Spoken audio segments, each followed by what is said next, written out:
দিন প্রচারের নামে ইউটিউবে অশ্লীল বিজ্ঞাপনের মাধ্যমে টাকা উপার্জন করা বৈধ হবে কিনা, না হলে এদের ব্যাপারে শায়েখদের করণীয় কি? ধরছে এবার ক্যামেরাম্যানগুলোর প্রশ্নকারীরা। ঠিক আছে ভাই, এই ব্যাপারে তো আমরা স্পষ্ট বলি যে হারাম অ্যাড দেখাইয়া যে উপার্জন হয় সে উপার্জন কখনো হালাল হতে পারে না, সেটা হালাল না। এখন ক্যামেরাম্যানদেরকে আমাদের নসিহত থাকে, সব ক্যামেরাম্যান যে অ্যাডসেন্স, আমি 2-4 জন সবার কথা জানি, 1-2 জনের কথা জানি আমাদের ক্যামেরা আছে যেমন অ্যাডসেন্স হয় না। এখন আপনি ক্যামেরাম্যান দেখেই বলতে পারেন না, তবে এদের বেশিরভাগই এ হারাম খায়, এতে কোনো সন্দেহ নাই। এই অংশ এরা প্রচার করবো কিনা সন্দেহ আছে। কোনো ব্যক্তির জন্য না নিজের ইচ্ছা মতো সব অ্যাড দেওয়া যায় না। আমার চেয়ে বেশি জানেন না আপনি। 600-র উপরে আইটেম আছে, বোধহয় 100-3 করা যায়, বাকিগুলো করা যায় না।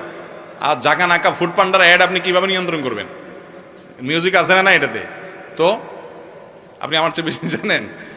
পুরোপুরি নিয়ন্ত্রণ করা যায় না। হ্যাঁ, যদি যায়, এরকম কোনো সিস্টেম যদি থাকে, আল্লাহ মাফ করুক আমার জানা ভুল হতে পারে, যে অ্যাডের মধ্যে খারাপ কোনো অ্যাড দেখাবে না, আপনি নিজে এটাকে কাস্টমাইজ করে যদি এরকম করতে পারেন, আলহামদুলিল্লাহ, তাহলে কি আছে, জায়েজ আছে। কিন্তু আমি যতটুকু জানি ইউটিউবে এটা পুরোপুরি সম্ভব না। পুরোপুরি নিয়ন্ত্রণ, কিছু চয়েস করা যায়, পুরোপুরি চয়েস করা যায় না।